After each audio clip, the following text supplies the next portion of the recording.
Por certo, este exemplo, em que dois povos inspirados pela mensagem espírita se unem para vivenciá-la e para divulgá-la, por certo, este exemplo se seguirá por outros povos, que também continuarão se unindo cada vez mais na convicção que cabe a todos nós a responsabilidade de construir a paz na terra, cultivando a harmonia e a fraternidade entre todos nós.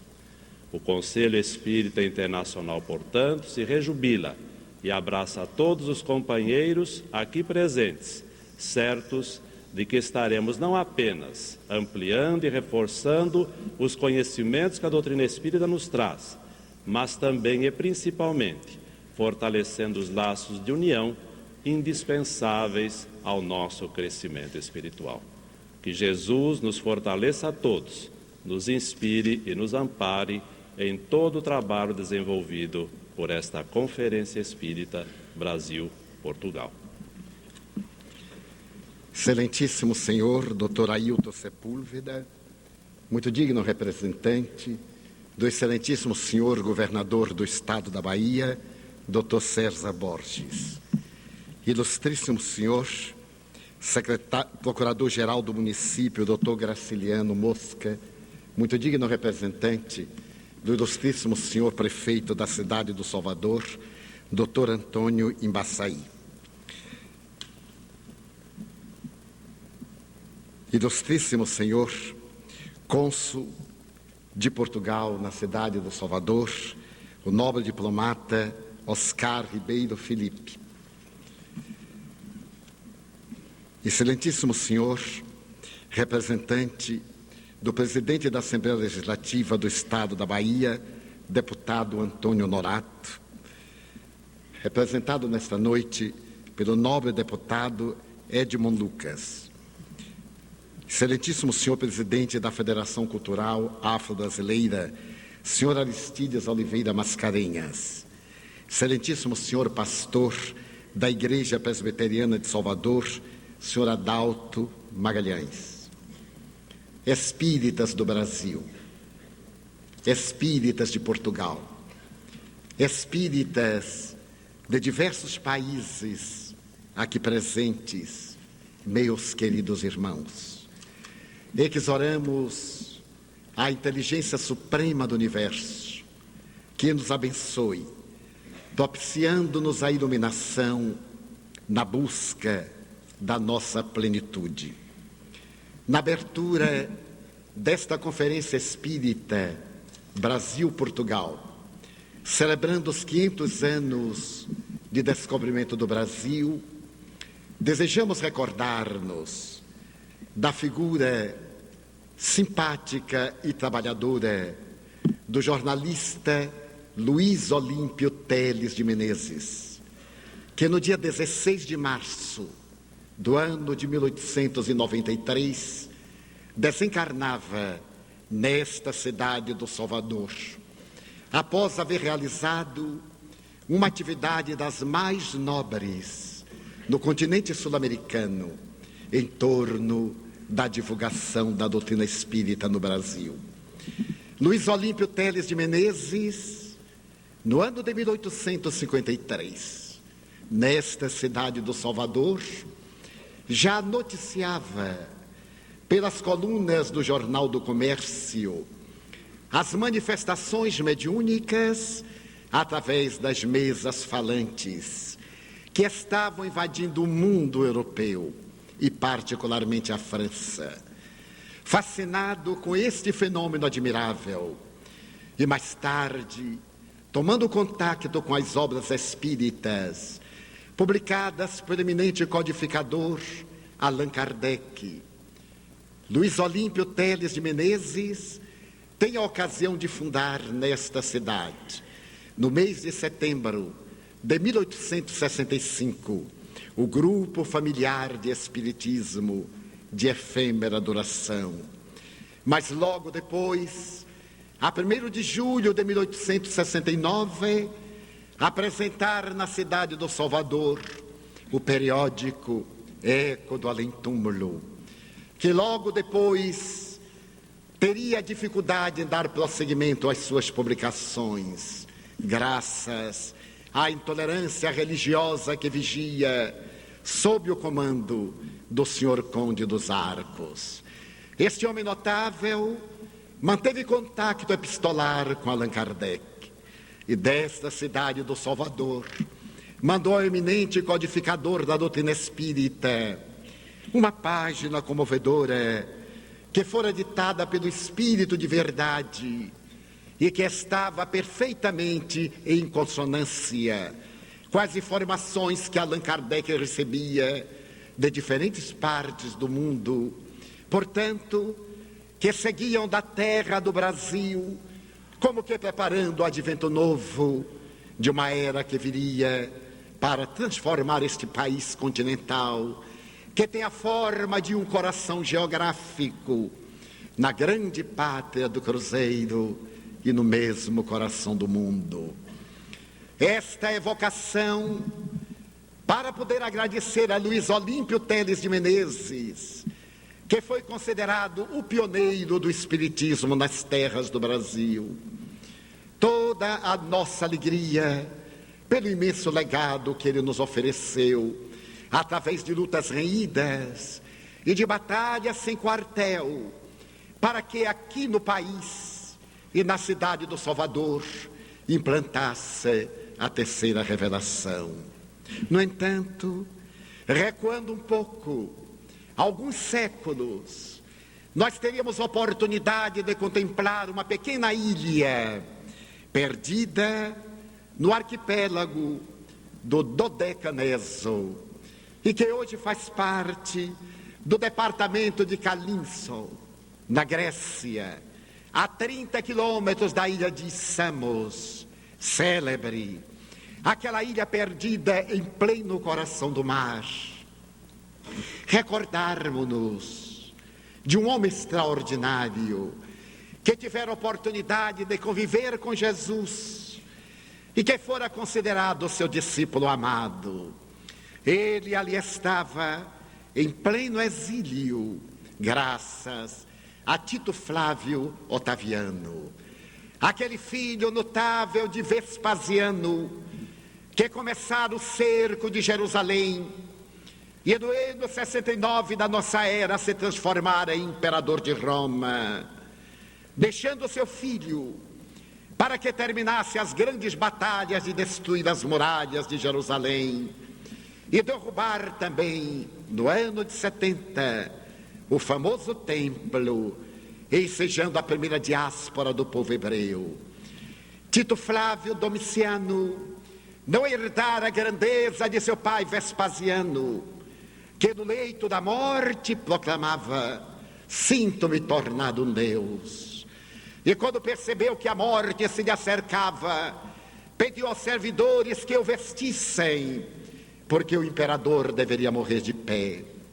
Tito Flávio Domiciano, depois de várias arbitrariedades, seria assassinado a punhal por um liberto, como resultado de uma conjuração da qual participara a sua própria esposa.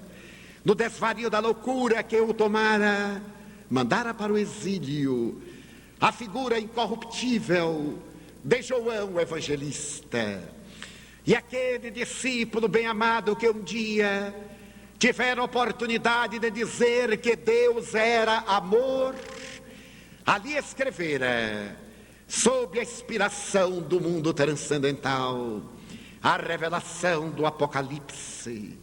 Se hoje Pátimos é uma pequena ilha de 6.300 habitantes aproximadamente, naquela oportunidade deveria ser nada mais do que uma triste penedia perdida no mar, com alguns habitantes modestos pescadores e aqueles que, fascinados pela palavra de João Evangelista, diariamente se lhe acercavam para pedir-lhe que narrasse experiências ao lado de Jesus.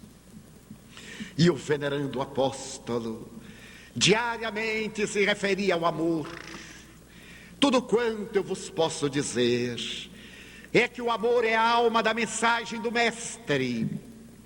Ainda ressoam nos meus ouvidos a sua proposta incomparável. Toda a lei e os profetas estão sintetizados no amor a Deus sobre todas as coisas e ao próximo como a si mesmo. Passavam-se os dias, sucediam-se as semanas, os meses, e agora já em provecta idade, para as reuniões que eram celebradas na intimidade de uma gruta diante do mar, os discípulos robustos e confiantes carregavam-no e pediam-lhe que falasse sobre Jesus. E conta uma velha tradição que numa dessas oportunidades, ao repetir a mensagem do amor, os jovens, inquietos e inexperientes, retrucaram-lhe com certa amargura: será que o mestre não disse mais nada, porquanto faz meses que a sua palavra de venerando guia reporta-se incessantemente ao amor? E João, com os olhos marejados de lágrimas, talvez fitando as dores que se abateriam sobre a humanidade no suceder dos ervos, respondeu-lhes tomado de compaixão: sim, ele disse muitas outras coisas, mas tudo aquilo quanto ele disse está sintetizado no amor. O amor é a alma da vida, e se não houver amor no coração, tudo quanto possamos conduzir na mente não terá o mesmo significado, porque deperecerá, faltará o combustível da sua manutenção e irá desaparecer. O amor. E alguém que ali estava, talvez irritado pela repetição da palavra, acudiu em desequilíbrio: mas será que o amor é tudo? E ele disse: o amor. Porque vê, alma querida, há tanto tempo eu falo sobre o amor, e não obstante ele ainda não penetrou no seu coração, em forma de tolerância e de compaixão, pela minha idade, pelo meu cansaço. Então eu repetirei como base fundamental para todas as vidas na direção dos ervos por vindouros: o amor, que é a base central do existir humano. O amor, e sempre o amor.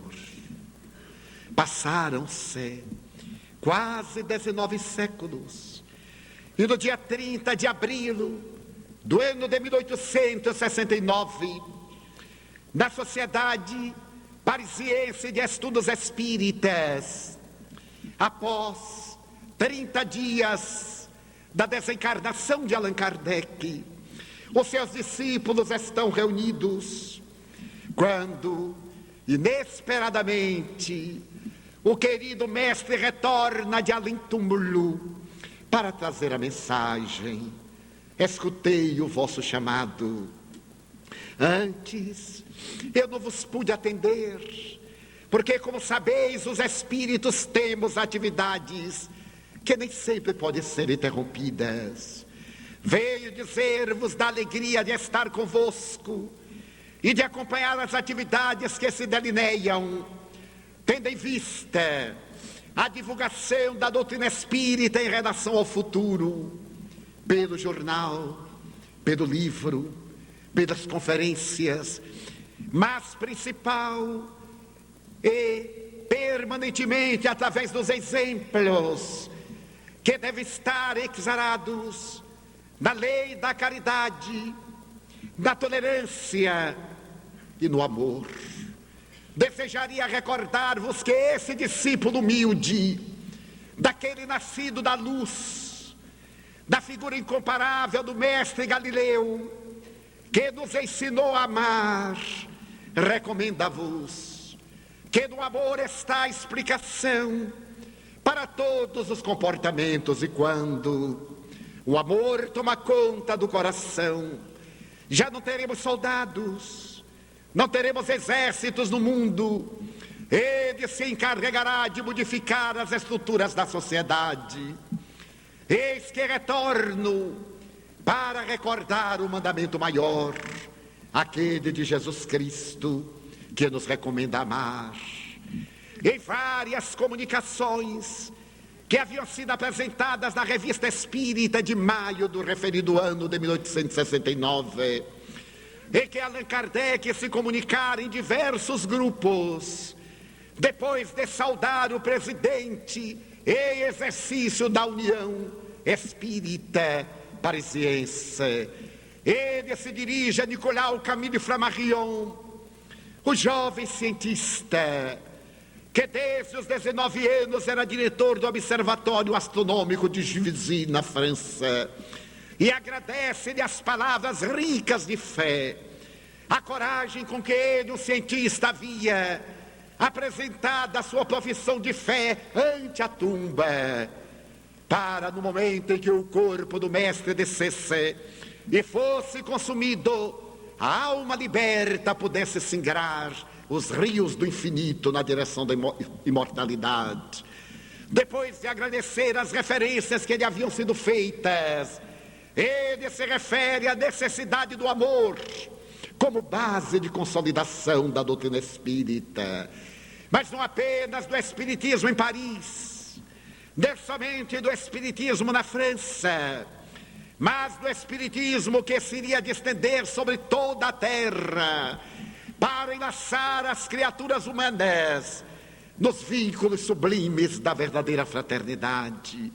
Fraternidade essa que se fundamenta no amor essencial. Para o lado que nos voltemos na proposta consoladora da doutrina espírita, o amor tem manifestação essencial e apresenta-se com uma vigência de natureza intransferível, porque o amor é a base da vida, é a alma de Deus, porque Deus é o amor. Na atualidade, os investigadores do comportamento humano, os cuidadosos pesquisadores da saúde humana, depois de deambularem pelas academias e penetrarem na intimidade dos conhecimentos das bibliotecas variadas, concluem que o amor é de excelente qualidade terapêutica para a manutenção da vida. E enquanto não vigiar o amor do coração das criaturas humanas, direcionando o nosso comportamento, as enfermidades, os transtornos de natureza emocional, as alienações mentais, estarão perturbando as nossas existências, porque no amor está a chave para atender às necessidades do nosso processo evolutivo. Na década de 80, na Universidade Harvard, o Dr. McCallaghan, notável psicólogo e professor de ciências sociais, depois de reflexionar demoradamente a respeito do amor e das suas conotações, interrogava qual seria o hormônio que o amor consegue produzir no organismo para poder ajudar o sistema endócrino e o sistema imunológico. Tenho entregado os melhores anos da minha vida para poder detectar este hormônio, esta enzima, que dá vitalidade à criatura, que lhe dá coragem para lutar e simultaneamente oferece-lhe resistência para o sistema imunológico. Exatamente a sua declaração é formulada quando dois físicos nucleares, os doutores David Bohm e Stewart Wolf, apresentam uma teoria revolucionária. Não será por acaso o amor, aquele desencadeador de moléculas que no organismo teriam a finalidade de expressar-se como sendo fótons, para preservar o equilíbrio imunológico e atender às necessidades emocionais da criatura, contribuindo largamente para o seu estado de bem-estar, para uma realidade de saúde. E diz o doutor Stewart Wolf, também físico quântico, será que ao considerarmos o ódio, a revolta, o desespero, o ciúme, não estaríamos observando uma desagregação dos conteúdos energéticos da criatura humana. E, por consequência, essas atitudes perturbadoras não seriam as fomentadoras de partículas que poderíamos considerar como moléculas constitutivas de elétrons, que iriam perturbar o mecanismo do sistema imunológico e afetar o sistema endócrino. Seria ideal que não disséssemos mais, dentro da velha tradição, de que a criatura somatiza as suas emoções, e que ao invés de propormos a psicossomática, na qual estaríamos estabelecendo uma dualidade entre psique e soma, espírito e matéria, aceitássemos a proposta de uma palavra nova, soma significação, e que o psiquismo, estando sob a emulação do amor, produziria essas admiráveis moléculas que, na condição de fótons, iriam auxiliar o processo das endorfinas, das eleucinas e de outras partículas como o interferon, para manter o equilíbrio do aparelho imunológico. Não seria crível que, examinando como se dá esse processo através dos neuropeptídeos, detectássemos na área límbico-hipotalâmica, rica dessas moléculas, o lugar de interação entre o espírito e a matéria, entre o corpo e a mente.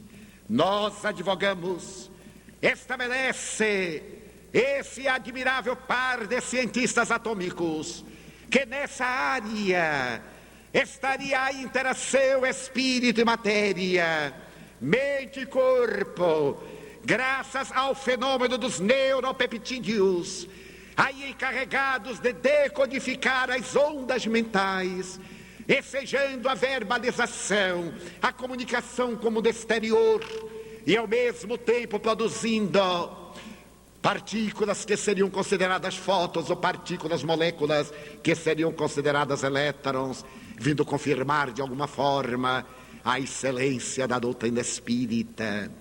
Quando André Luiz, o admirável mensageiro, através da faculdade impoluta do apóstolo Francisco Cândido Xavier, que no próximo dia 2 de abril comemorará o seu 90º aniversário de nascimento, de toda uma vida dedicada à causa da doutrina espírita com Jesus, e a quem nos permitimos homenagear neste momento, evocando-lhe a existência de abnegação e de engrandecimento, como legítimo discípulo do Mestre, e instrumento da desdobração da doutrina espírita e do seu admirável aprofundamento de questões. Diz o eminente médico desencarnado que na epífise pineal nós encontraríamos a chave para vários enigmas na área da mediunidade, pois que, terminada sua tarefa de veladora do sexo, quando os órgãos anexos do sexo se apresentassem, era no momento de mudar de função, se transformaria num fulcro gerador de energia, para captar as ondas transcendentais e decodificá-las, confirmando de alguma forma as velhas teses orientais do denominado chakra coronário, o lótus de 1000 pétalas, das tradições chinesas, hindus. Vem agora a proposta dos físicos quânticos, dizer que mais ou menos nesta área límbico-hipotalâmica estaria a interação do espírito com o corpo, da mente com a matéria, corroborando essa realidade da vida transpessoal, da imortalidade da alma, porquanto sem nenhuma vinculação com a doutrina espírita, eles advogam a sobrevivência, e outros que pertencem à mesma pesquisa advogam, como o Dr. Bernd Siegel, A imortalidade, sim, e a reencarnação também, como a base para os comportamentos da criatura humana e a produção de fatores edificantes como degenerativos, que se instalam na intimidade do ser que é encarregado de modular o corpo, de modelá-lo, a imprimindo as necessidades evolutivas para poder reparar, e que o amor se transforma no elemento terapêutico indispensável para que esse admirável sistema psico-neuroendócrino-imunológico funcione em perfeita harmonia. Estamos diante da proposta audaciosa do amor-terapia. Admirável colocação, evangelho-terapia, para construir uma nova sociedade, para trabalharmos em favor de um mundo melhor. Quando o Espírito de verdade teve a oportunidade de delinear os nossos comportamentos, no capítulo 6 do Evangelho segundo o Espiritismo, no item número 5, ele estabelece como normas essenciais: espíritas, amai. Este, o primeiro ensinamento. Instruí-vos. Este, o segundo. Todas as verdades se encontram no cristianismo. Os erros que nele se apresentam são colocados pelos homens do além-túmulo, que consideráveis o nada.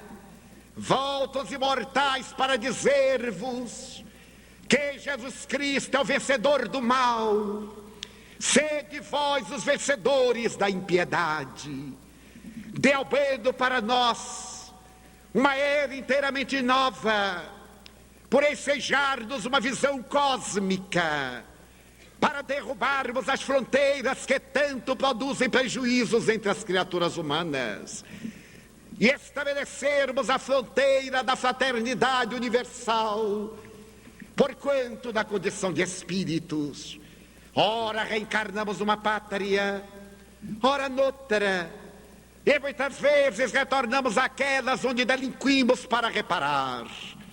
Volvemos àquelas outras onde realizamos tarefas que ficaram interrompidas, a fim de darmos prosseguimento, porque esta é a lei natural, é a lei que vige no universo, é a lei fundamental.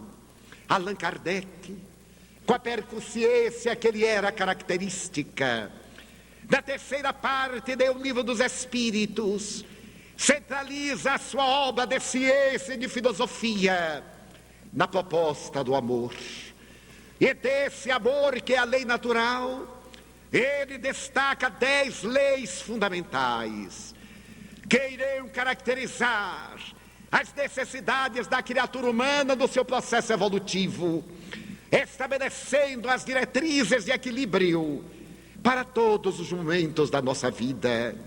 Eis porque, nesse momento, quando o movimento espírita se expande, quando ele já não é mais francês, quando já saiu de Paris e da França, quando se instalou em diferentes nacionalidades, e no Brasil encontrou um clima receptivo muito próprio, para poder expandir-se por todo o território nacional, faz-se-nos indispensável considerar o amor como a nossa bandeira essencial e a união como consequência inevitável, para que essas bases sejam os alicerces do pensamento espírita e do nosso comportamento no século XXI. O amor leva-nos à união, porque faz que nos amemos uns aos outros, e desta união de criaturas humanas nasce a unificação das entidades, porquanto se não houver esta simpatia entre os homens, as entidades estarão diferenciadas e distantes, quando não se estarão combatendo reciprocamente.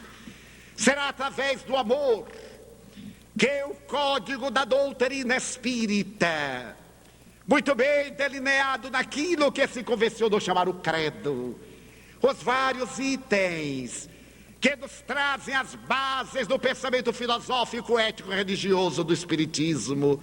A crença em Deus, a crença na imortalidade da alma, a crença na comunicabilidade dos espíritos, a crença na reencarnação, a crença na pluralidade dos mundos, a crença no amor, na esperança e na caridade.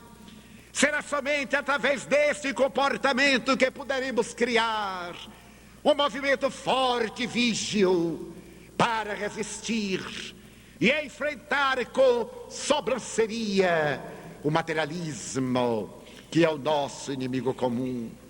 O Espiritismo, como disse com sabedoria o mestre, vem para dar fé, mais fé àquele que já tem, porque ele oferece todo o suporte científico, e oferecer àquele que não a tem a possibilidade de adquiri-la através da linguagem dos fatos. Graças a esta fé racional, que é adquirida no gabinete da investigação científica, o indivíduo possui os elementos básicos para a sua transformação ético-moral, para a sua conduta social. Mas é necessário que a luz do amor se transforme no combustível da fé, para que da sua alma se espraie a caridade, como sendo a chama a crepitar, iluminando a grande noite da humanidade, onde a dor, o desequilíbrio, a guerra, o ódio, o desencanto e a agressividade, a sexolatria, a toxicomania se instalaram, ameaçando sê-lo por definitivo. Será então o amor que virá luarizar essa treva densa e mudar a estrutura do comportamento das criaturas humanas. Este amor deve viger entre nós, os espíritas, mesmo que tenhamos pontos de vista variados, que é perfeitamente natural e saudável, porquanto a doutrina espírita não impõe, senão a transformação moral do indivíduo, tornando-se hoje melhor do que ontem, amanhã melhor do que hoje, através deste admirável elan de identificação. As entidades estarão unidas no trabalho em favor da divulgação da causa que o mestre da sua comunicação se referia, pelo rádio, que ainda não estava em voga, pela imprensa, pelo folheto, pelo livro, pela televisão, estaria por certo na sua mente, pela internet, mas essencialmente pela conduta, porque a maior propaganda que podemos fazer da doutrina espírita é através dos nossos atos morais, da nossa complacência. Assemelou o mestre daquela comunicação: quando vedes um cego, tendes uma grande compaixão. Será que também não são cegos aqueles que ignoram, aqueles que desconhecem as verdades espíritas?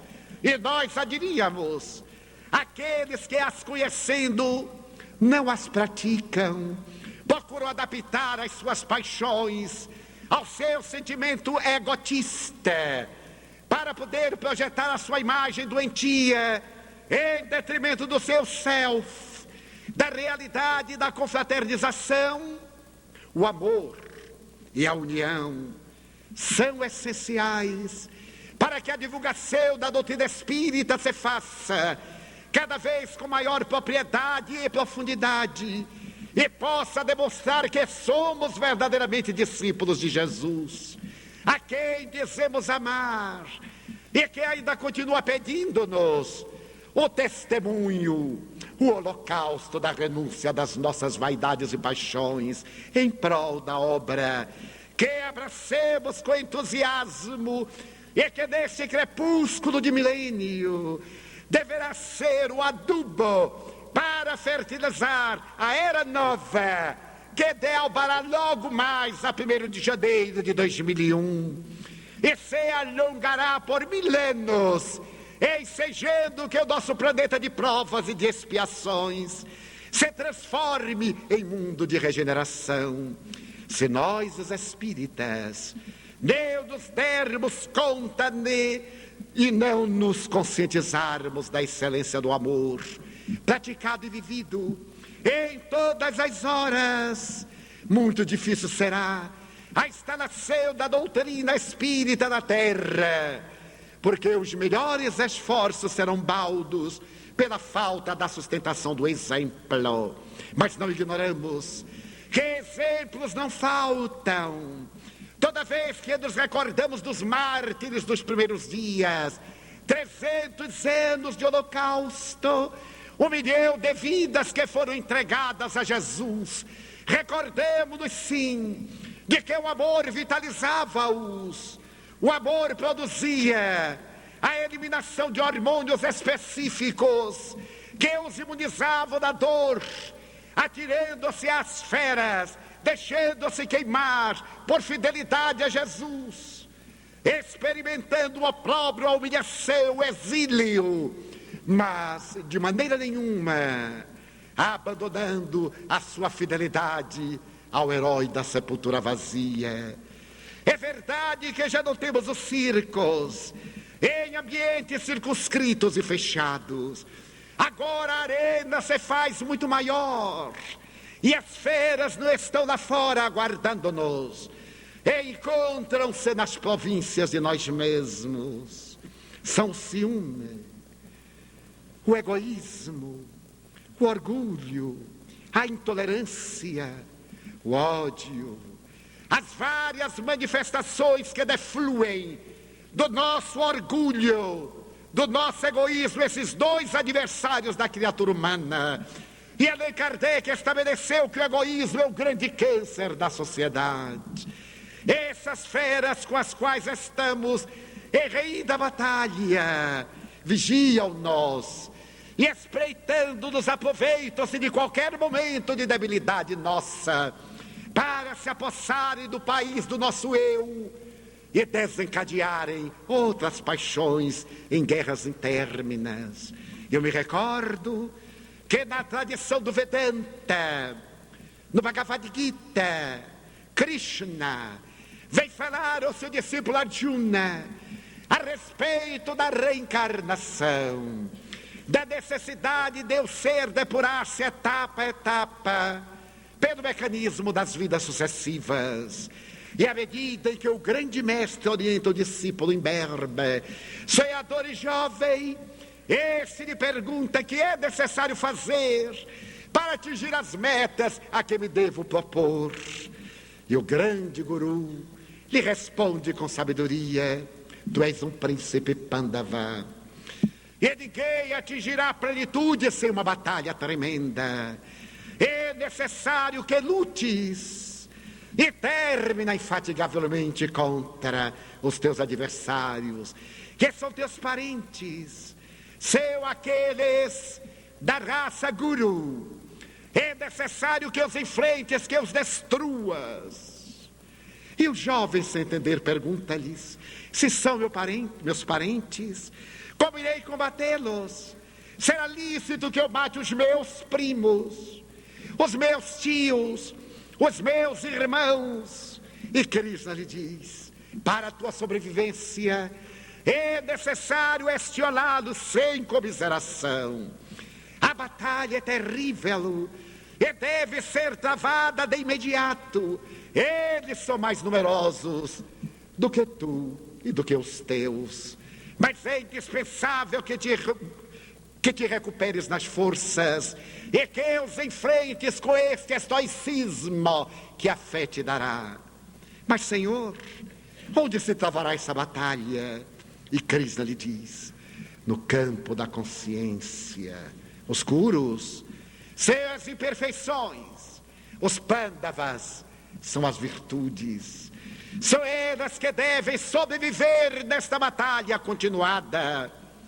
Essas virtudes do amor, da nobreza, da solidariedade, da tolerância, da compaixão, da misericórdia, para que então os vícios, que são remanescentes das existências recuadas, desapareçam e a plenitude se instale no país da tua alma.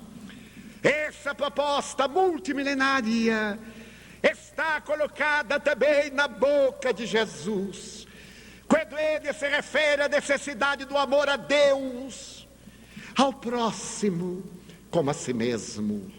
Quando ele coloca esse amor, que deve estar acima das nossas paixões perturbadoras, da nossa inferioridade, que nos ata e amarra as terríveis, a retaguarda evolutiva.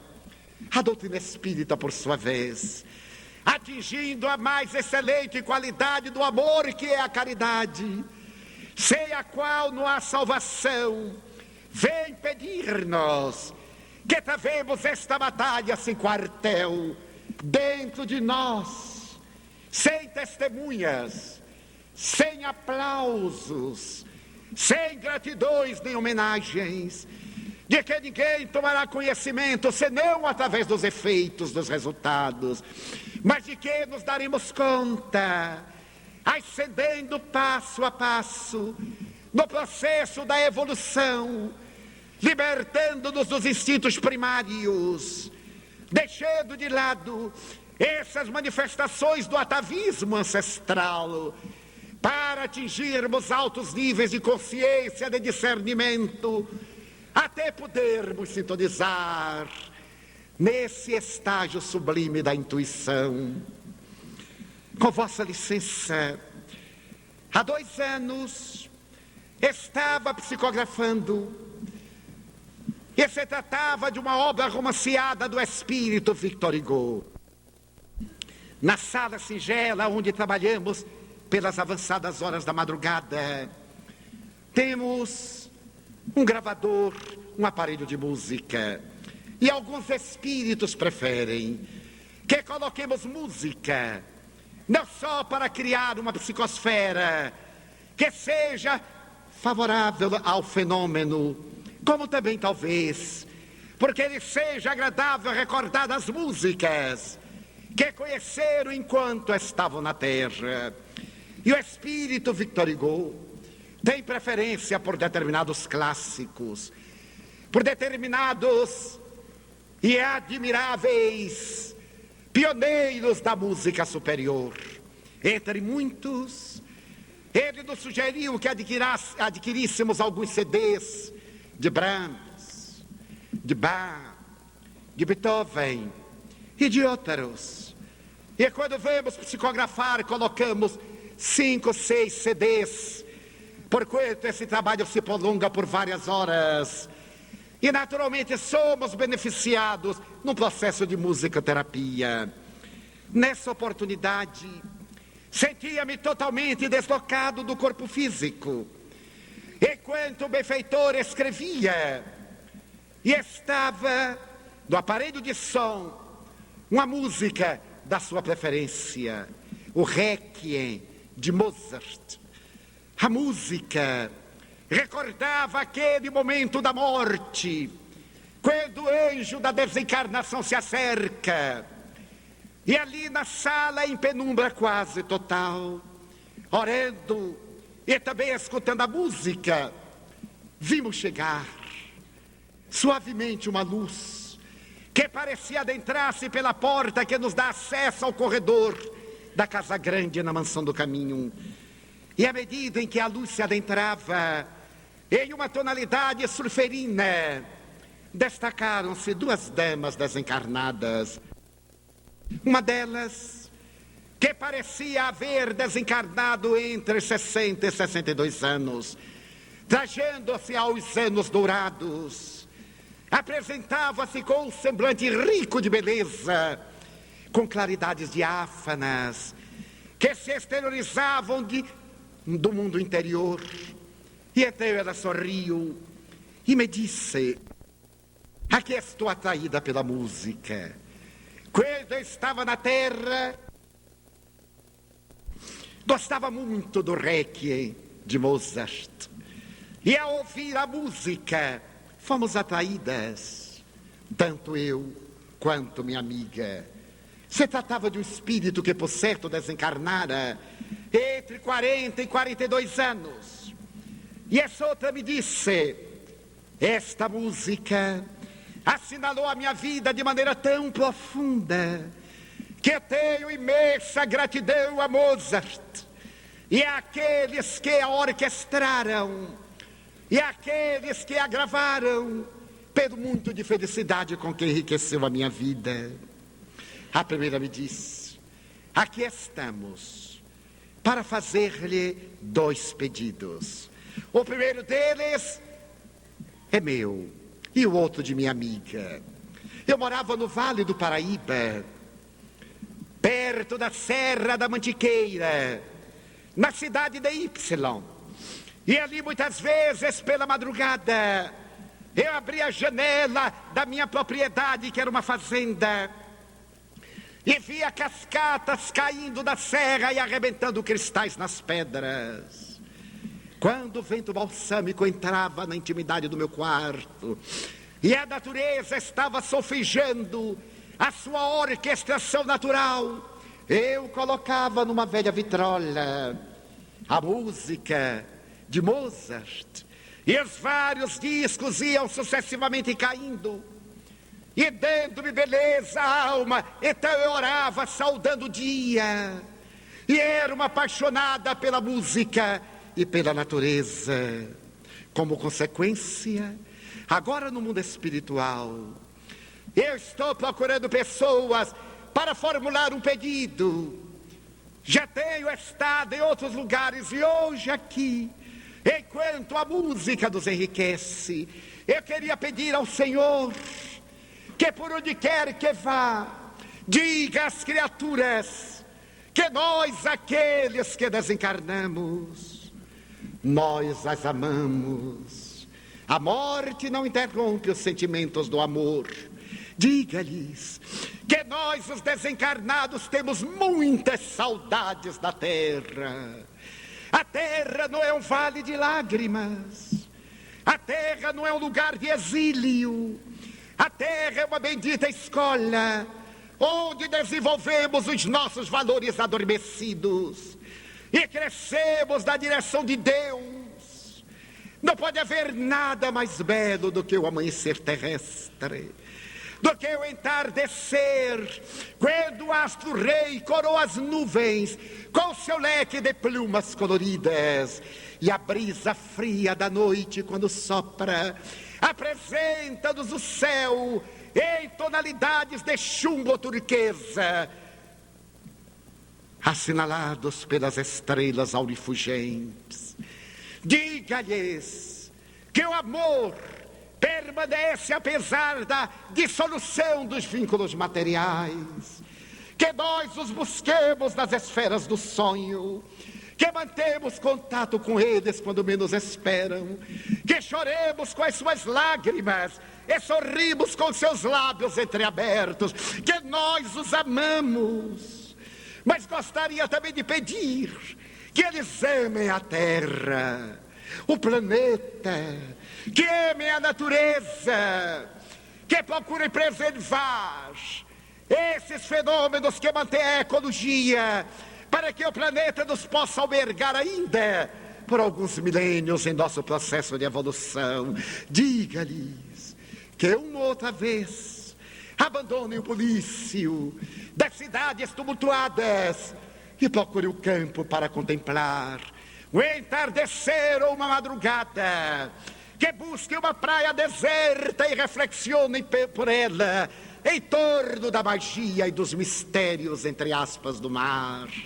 Convoque-os a adentrarem-se num bosque, pés descalços, sentindo a terra úmida e aspirando o perfume da natureza, ou escutando a sinfonia dos pássaros, a movimentação e o zumbido dos insetos, ou as leves borboletas no ar. Diga-lhes que arranquem as lentes escuras dos olhos e notem a beleza das paisagens iridescentes da terra, e amem as suas famílias, as criancinhas e os anciãos, os rebeldes e os perturbadores. A vida é um hino de amor. E esse hino não pode ser perturbado pelos conflitos. O Senhor me promete que por onde passa, dará esta mensagem em um apelo de amor em todas as direções. E porque ela estava emocionada, também eu me emocionei. E asseverei de que sim, dentro dos meus limites e possibilidades eu o faria. Ela estava iluminada. E a outra me disse, também eu tenho um pedido.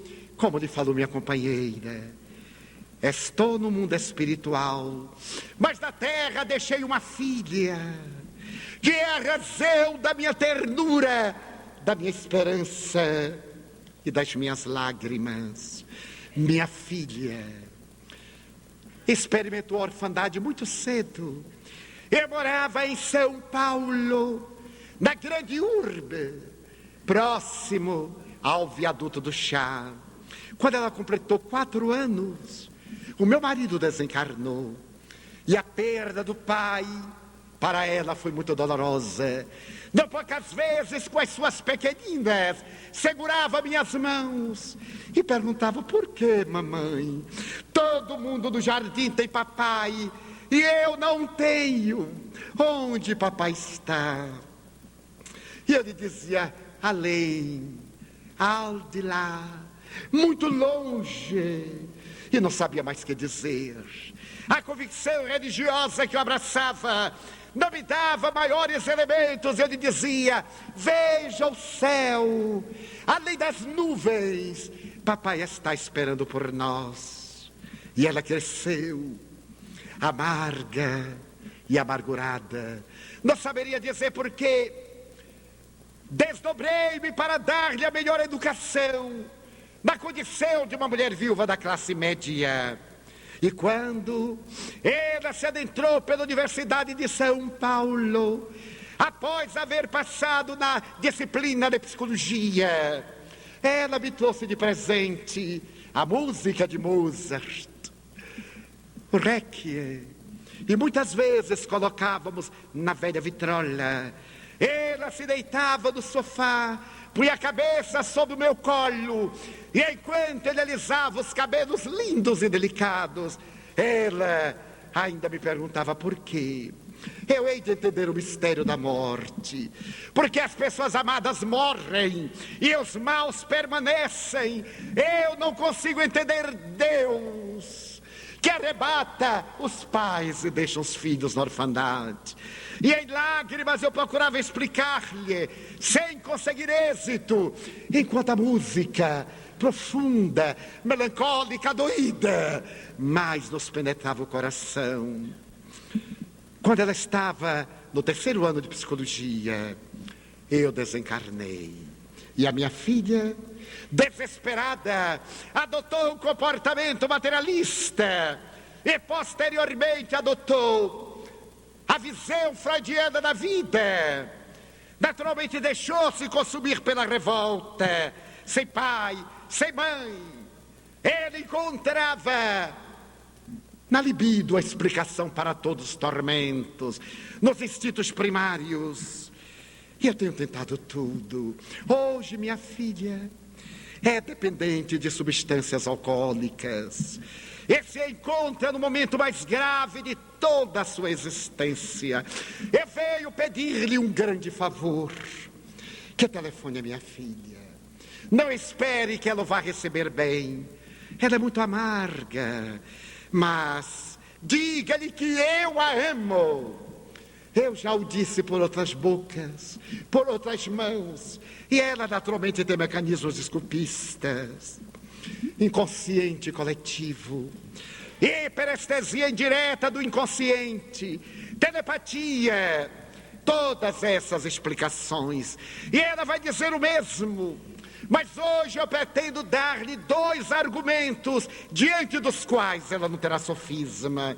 Diga-lhe que eu me referi aos discos de Mozart, ao Requiem, e que também eu me referi à grande jornada que ela desempenha, marchando agora celeremente para encurtá-la e entrar aqui na vida espiritual como suicida.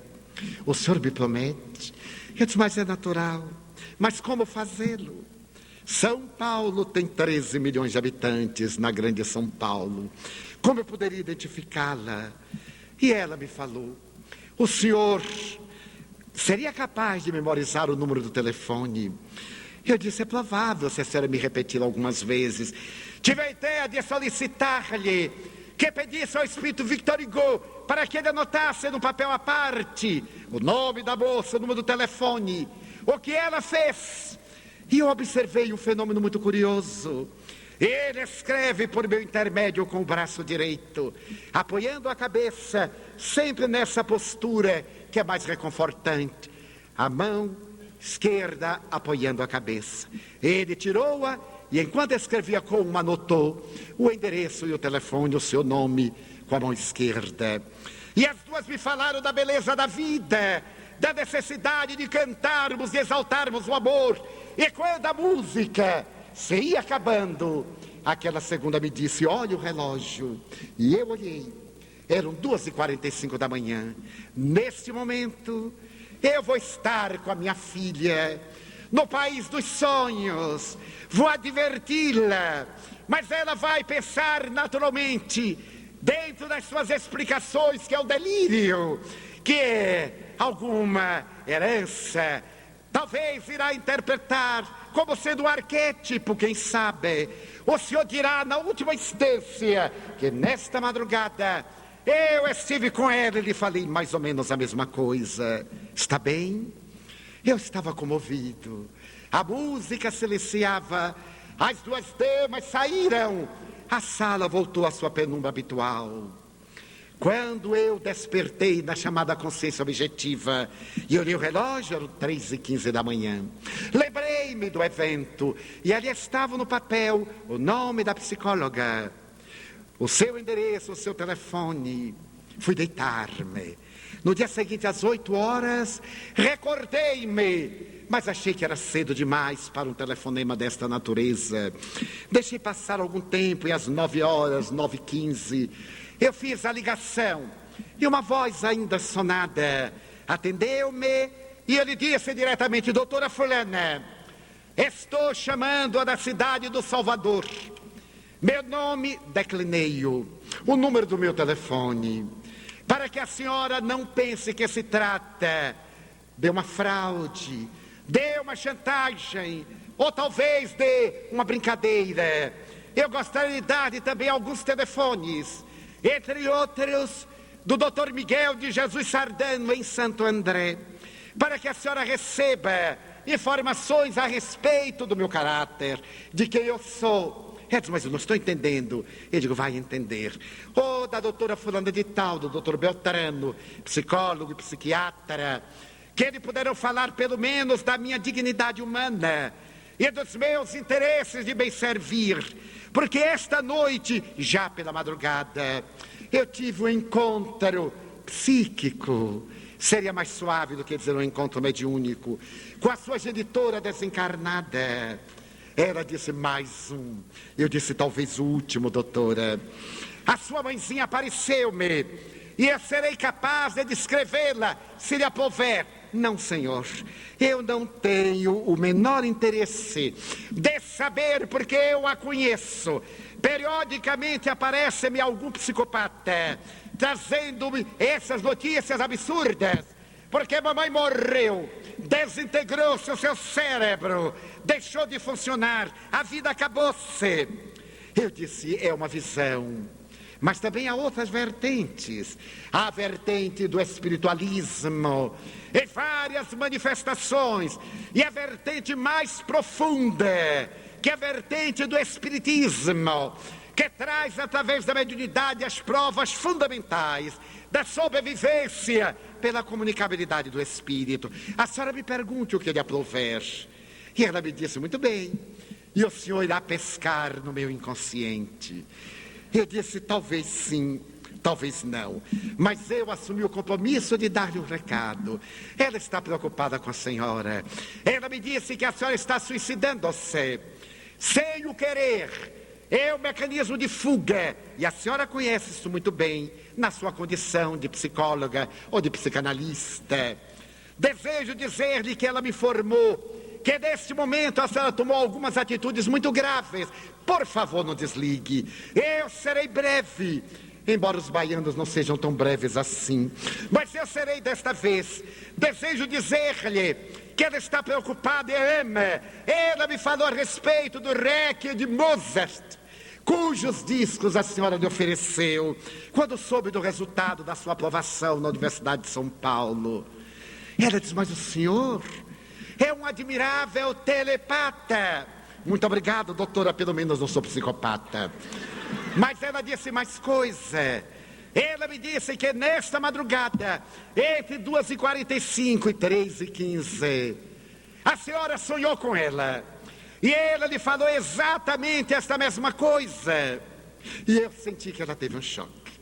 Ela disse, muito bem, o senhor naturalmente está pescando no meu inconsciente, no inconsciente coletivo. Eu agradeço ao senhor, muito obrigado, mas desculpe-me, eu não acredito na imortalidade da alma, portanto, menos na comunicabilidade dos espíritos. Doutora, somente um minuto. No dia 1º de agosto deste ano, estávamos em maio, eu estarei proferindo uma conferência na cidade de Matão, no estado de São Paulo. E eu sei que a senhora está curiosa por me conhecer. É inevitável. Então, se a senhora puder conhecer-me, nós dialogaremos demoradamente. E ela me disse, senhor Franco, Matão está distante de São Paulo mais de 200 quilômetros. O senhor acha que eu iria até lá? Eu disse, por que não? Está distante de Salvador 2.800. E eu irei. Então está muito mais perto da senhora. Passe bem, por favor, anote os telefones. Medite. Muito obrigado, eu já me desincumbi da tarefa. E naturalmente eu esqueci-me. No mês de agosto, eu estava na cidade de Matão, que celebrava o seu centenário de fundação, quando Caio Barchutelo, o espírita que havia sido um dos seus primeiros prefeitos, estava sendo homenageado, e a conferência era no ginásio. As luzes estavam apagadas e os spotlights estavam sobre mim. Mas apesar disso, olhando, eu percebi um par de olhos que brilhavam na multidão. E naturalmente me pareceram 2 estrelas. Ao terminar, quando eu desci para conviver com os amigos, abraçar, autografar livros, e eu olhei, ali estavam os 2 olhos que a partir de então eu chamaria os olhos de estrelas. Ela acercou-se, e naquele momento em que ela se acercou, eu vi a mãezinha desencarnada. Então ele disse, doutora fulana, e ela, mas o senhor é terrível, qual é o processo telepático? Eu disse, eu também não sei, doutora, a senhora que terá que me explicar. É que eu estou vendo a sua mãezinha ao seu lado, mas senhor Franco, eu não posso acreditar. Eu digo, não faz mal, se a senhora abandonasse toda a sua construção cultural em um contato tão rápido, não havia sedimentado aquela sua convicção. É natural que a senhora esteja em dúvida, mas eu estou vendo, que bom que a senhora veio. Ela disse, o senhor me perturbou, e eu fiquei curiosa, eu queria olhá-lo de frente. Eu disse, pois aqui estou. Não é talvez o que a senhora esperava, mas é o que Deus fez, não posso mudar. Ela sorriu, tivemos um contato muito agradável. E ele disse, doutora, a senhora não gostaria de perguntar à sua mãe qualquer coisa? Ela está aqui. Não, qualquer coisa que eu pergunte, eu já sei, está no meu inconsciente. Então o espírito me disse algo que me comoveu até as lágrimas. Diga-lhe que o seu primeiro amor, fulano, está viúvo. E uma mulher de 40 e tal anos, entre essa remotíssima esperança, sente-se muito motivada, naturalmente, e diga que ele está viúvo. E ademais, eu lhe darei o número do telefone dele, que não está no inconsciente dela. E diga mais que ele está pensando nela. Toda essa amargura, todas essas experiências sem sentido a que se tem entregado são consequência da frustração de ele haver namorado com ela e consorciado com outra. Eu disse, olha, doutora, Eu consigo captar, não sei de onde, se é do seu inconsciente ou se é do coletivo, que a senhora teve um namorado de nome fulano de tal. Ela teve outro choque. Por mais que disfarçasse, a adrenalina é terrível, cai na corrente sanguínea e a pessoa se trai. Os olhos brilharam e ela está dizendo que nesse caso é certo. A doutora sabe, mas não sabe que ele está viúvo. Não sabia. E que está pensando na doutora? Muito menos. E que eu lhe poderei fornecer talvez o telefone dele, para quem sabe. E o senhor saberia o telefone? Eu disse, é claro, doutor, é claro. Se a senhora quiser anotar, eu sei que a senhora não irá telefonar para ele, mas não custa nada. Ela adotou. Senhor Franco, eu digo, eu estarei em São Paulo, no dia 30 de janeiro, no IMB, celebrando os 50 anos da Casa André Luiz, a instituição Nosso Lar, que tem as casas André Luiz, que são únicas no mundo, e realiza uma obra incomparável. E comentei sobre a obra, na qual a senhora poderia colaborar, doutora. São crianças deformadas, portadoras de problemas emocionais e psiquiátricos irrecuperáveis, crianças com deformidades físicas, as mais dolorosas, fenômenos teratológicos e outros. Quem sabe, se me aprover no dia 30, eu estarei lá, e a senhora me dará o resultado desse telefonema. Agora eu tenho que atender outra pessoa. Quando ela foi saindo, eu disse, doutor, um momentinho. Pois não, eu gostaria de cobrar a consulta. E o senhor cobra? Eu disse, é natural. A doutora cobra. A gente vive do suor do rosto, está na Bíblia. Eu também. Pois não, senhor Franco, ela começou a abrir a bolsa. Eu disse, só que o meu preço é um pouquinho alto, doutora. Quanto é? Eu disse, eu calculo quanto a doutora cobra. Então, como nós falamos uns 15 minutos, eu vou cobrar um quarto. Está bem, com muito prazer. Eu não gosto de ficar devendo favores. O ego saiu maravilhoso. Eu disse, não é favor, a senhora vai pagar, tudo bem. A senhora pagará, mas é claro que eu pagarei.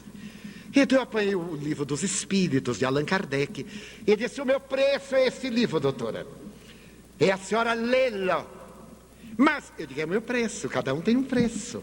E o meu é este. Se a senhora é boa pagadora, por favor, leia-me este livro, porque ele tem 1019 questões abordadas por um psicólogo extraordinário, pelo pai da psicologia transpessoal, que naquele nome se chamava Espiritismo, e que hoje é Espiritismo e Psicologia Transpessoal, e que se fundem. A psicologia transpessoal hoje encontra no Espiritismo seus respaldos. A senhora irá ler, mas olhe, se um dia nos encontrarmos, eu cobrarei. E gostaria de lhe contar que faz muitos anos o venerando médium Francisco Cândido Xavier contou-me que, ao morar em Pedro Leopoldo, uma senhora foi ter com ele com graves problemas. Depois de conversarem longamente, ele tomou-lhe o Evangelho segundo o Espiritismo e deu-lhe, dizendo-lhe, aí está, a obra que ele vai coroar a vida, que tem um final maravilhoso, rico de amor. A senhora vai ser feliz se meditar profundamente neste livro. Ela o tomou e se foi. Meses depois, em Belo Horizonte, eles encontraram-se e reconheceram-se. E a senhora disse, Chico Xavier, quero dizer-lhe que tudo aquilo que você me disse cumpriu-se. Eu li o livro e quero agradecer-lhe, Chico. Adorei o livro, porque no fim eles se casam e têm muitos filhos. E Chico me perguntou, eu acho que ela não leu. Eu digo, eu tenho certeza que ela não leu. Então, doutora, a senhora não vai me dizer no fim que Allan Kardec se casou e teve filhos. Ele já era casado e não teve filho nenhum. Portanto, a senhora vai ler. Sorrimos. Continuamos a luta. E no dia 30 de janeiro do ano passado, estávamos no AMB proferindo a palestra. E em um momento eu vi os olhos de estrelas. Ali estavam, fulgurantes. E eu recordei-me dela. Ao terminar, quando fechou o pano de boca e saíamos, alguém veio correndo, senhor Franco, por favor, era ela. E disse, um momento, eu já não sou adolescente para correr. Parou de minha senhora, A adolescência na mulher começa aos 40 anos. Essas coisas jovenzinhas que andam por aí não são nada. Uma mulher da sua plenitude é uma mulher de 50, 60, 70. Agora,